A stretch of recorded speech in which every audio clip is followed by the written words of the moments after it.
क्या आपने कभी सोचा है कि अगर भगवान स्वयं अपनी पूजा का स्थान चुन ले तो वह जगह कैसी होगी?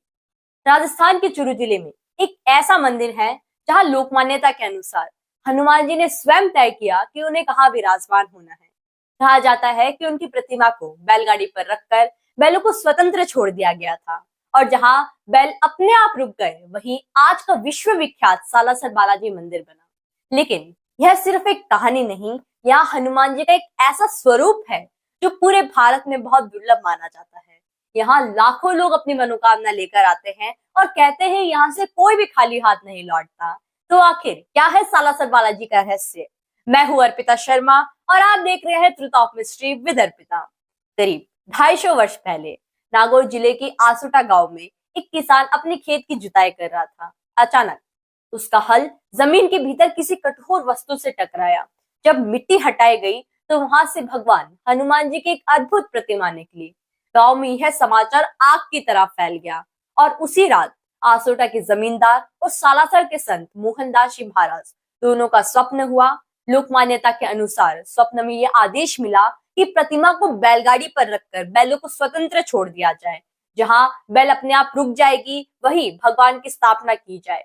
अगले दिन ठीक ऐसा ही किया गया और कहा जाता है कि बैलगाड़ी कई गांव से होती हुई सालासर पहुंची और यहीं आकर रुक गई। इसे भगवान की इच्छा माना गया और यहीं बालाजी की प्रतिमा को स्थापित कर दिया गया।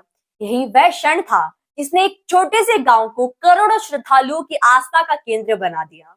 आइए अब बात करते हैं उस विशेषता की जिसने सालासर बालाजी को पूरी दुनिया में एक अलग पहचान दी।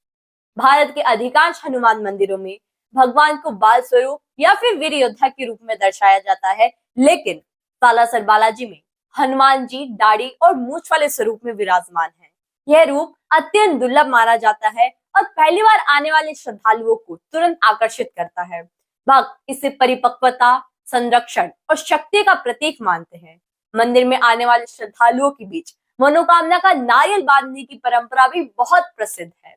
मान्यता है कि श्रद्धालु अपनी इच्छा को लेकर नारियल बांधते हैं और जब उनकी मनोकामना पूरी हो जाती है तो वे फिर लौटकर नारियल खोलते हैं और भगवान का आभार व्यक्त करते हैं। इसी वजह से मंदिर परिसर में हजारों नारियल बंधे दिखाई देते हैं।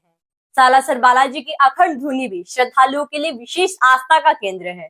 मान्यता है कि संत मोहनदास जी द्वारा प्रज्वलित यह धुनी आज भी निरंतर जल रही है। श्रद्धालु इसकी भस्म को प्रसाद के रूप में ग्रहण करते हैं और हर वर्ष चैत्र पूर्णिमा और आश्विनी पूर्णिमा पर यहाँ विशाल मेले लगते हैं। देश के अलग अलग राज्यों से लाखों श्रद्धालु पैदल यात्रा कर सालासर पहुंचते हैं।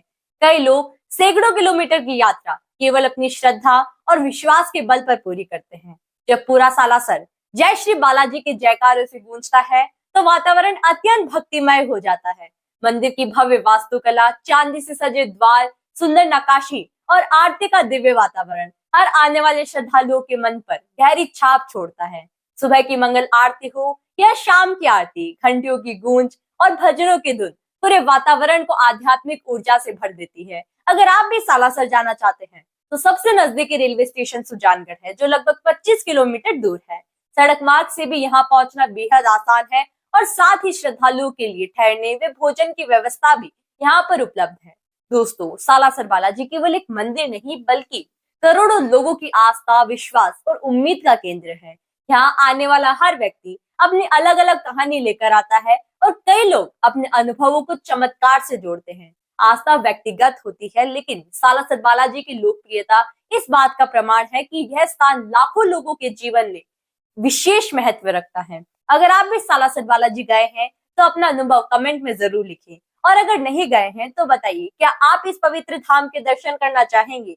वीडियो पसंद आया हो तो लाइक करें, शेयर करें और truth of mystery with Arpita को सब्सक्राइब करना न भूले। जय श्री बालाजी, जय श्री राम।